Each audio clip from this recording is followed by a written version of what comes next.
안녕하세요. 많은 이야기입니다. 오늘은 플레이보이를 만든 진정한 플레이보이 휴 해프너를 알아볼게요.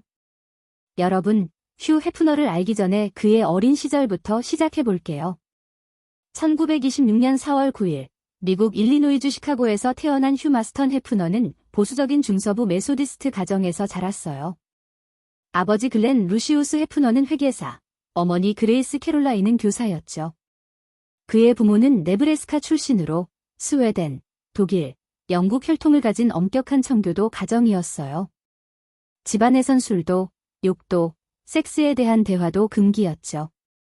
해프너는 이런 억압적인 환경을 감정 없는 가정이라고 회고했어요. 그는 어린 시절부터 만화와 영화에 푹 빠졌어요. 특히 진 할로우, 베티 그레이블 같은 1930에서 40년대 할리우드 스타들에게 반했죠. 영화 카사블랑카를 보며 로맨스와 자유로운 삶을 꿈꿨고 만화책을 그리며 창의력을 키웠어요. 고등학교 시절엔 신문사를 만들고 학생회장을 지냈지만 첫사랑 베티 콘클린에게 차인 후 자신을 쿨한 녀석으로 재창조하며 해프라는 별명을 붙였어요. 이게 바로 플레이보이의 시작점이었죠. 1944년 제2차 세계대전 중 군복무를 했지만 전투병이 아닌 사무직으로 군신문에 만화를 그렸어요. 1949년 일리노이 대학교에서 심리학 학사를 취득한 그는 잡지사에서 일하며 출판의 꿈을 키웠죠. 에스콰이어에서 카피라이터로 일했지만 $5 인상을 거절당하자 사표를 던졌어요. 이때 그는 결심했죠. 내가 원하는 잡지를 만들겠다. 1953년 해프너는 시카고의 작은 아파트에서 플레이보이를 창간했어요. 원래 이름은 스태그 파티였지만 상표권 문제로 플레이보이로 변경했죠. 어머니에게 $1,000, 동생 키스와 투자자들에게 $8,000를 빌려 첫 호를 만들었어요. 첫 호의 표지는 마릴린 먼로의 1949년 누드 캘린더 사진으로 장식됐고 5만 장 이상 팔리며 대성공을 거뒀죠. 하지만 먼로는 이 사진 사용에 대해 단 한 푼도 받지 못했어요.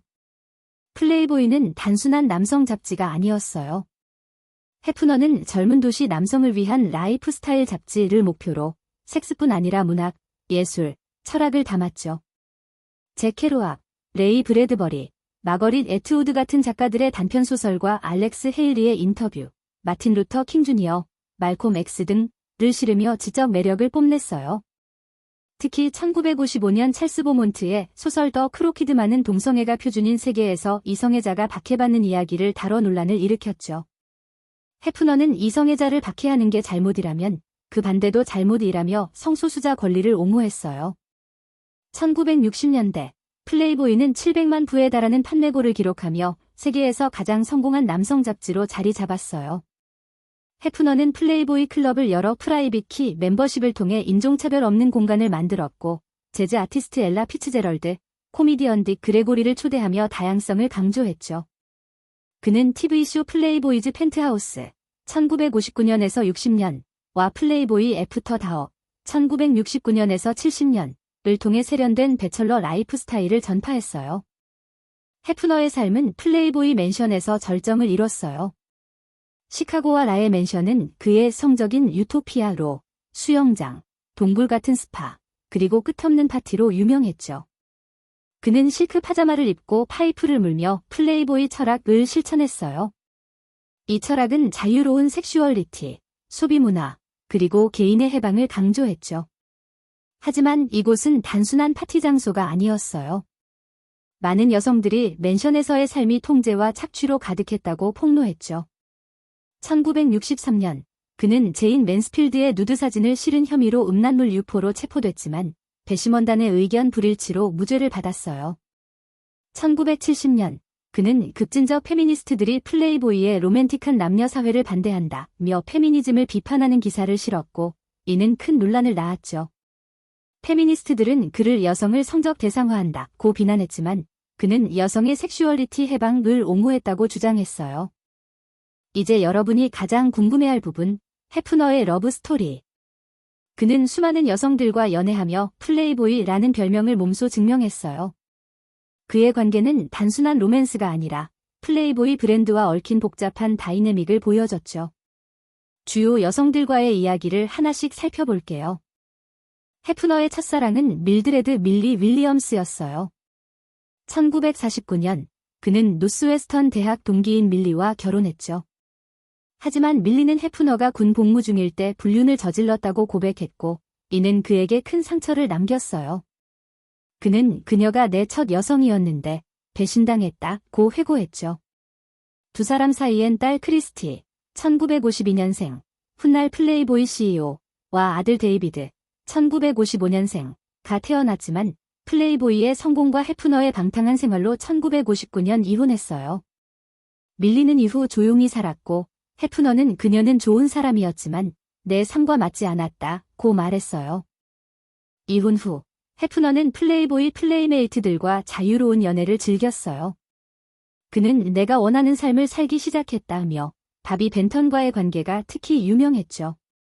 1969년 18세의 바비는 플레이보이 클럽에서 일하다 해프너, 당시 42세를 만났어요. 두 사람은 1969년에서 1976년까지 연애하며 맨션에서 함께 살았죠. 바비는 플레이보이 표지 모델로 여러 번 등장했고 해프너는 그녀를 내 삶의 큰 부분이라고 불렀어요. 하지만 바비는 결혼을 원했지만 해프너는 결혼은 내 스타일이 아니다라며 거부했고 결국 헤어졌어요. 이 시기 그는 신시아 매독스 카렌 크리스티 같은 플레이메이트들과도 데이트했어요. 그는 나는 한 번에 여러 여성과 연애하며 자유를 만끽했다고 했죠.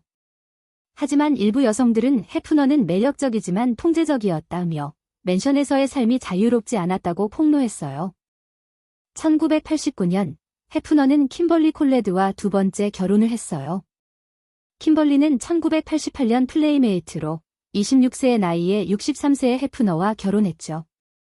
두 사람 사이엔 아들 마스턴, 1990년생과 쿠퍼, 1991년생가 태어났어요. 해프너는 kimberly는 내게 안정감을 줬다고 했지만 결혼 생활은 순탄치 않았어요. kimberly는 맨션의 파티 문화를 싫어했고 1998년 별거 후 2010년 공식 이혼했죠. 이혼 후 kimberly는 자선 활동에 집중하며 조용히 살았어요. 2000년대 해프너는 리얼리티쇼 더 걸스 넥스트 도어로 3명의 여자친구와 함께 화제를 모았어요.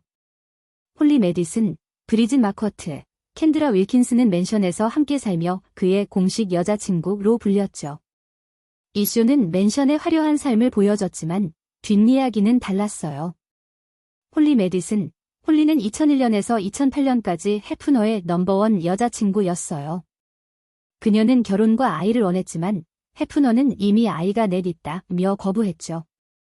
홀리는 2015년 회고록 다운 더 레비트 홀에서 맨션 생활을 감옥 같았다고 폭로했어요. 6시 통금, 주간 수당, 섹스 스케줄 등 통제적인 환경을 비판했죠.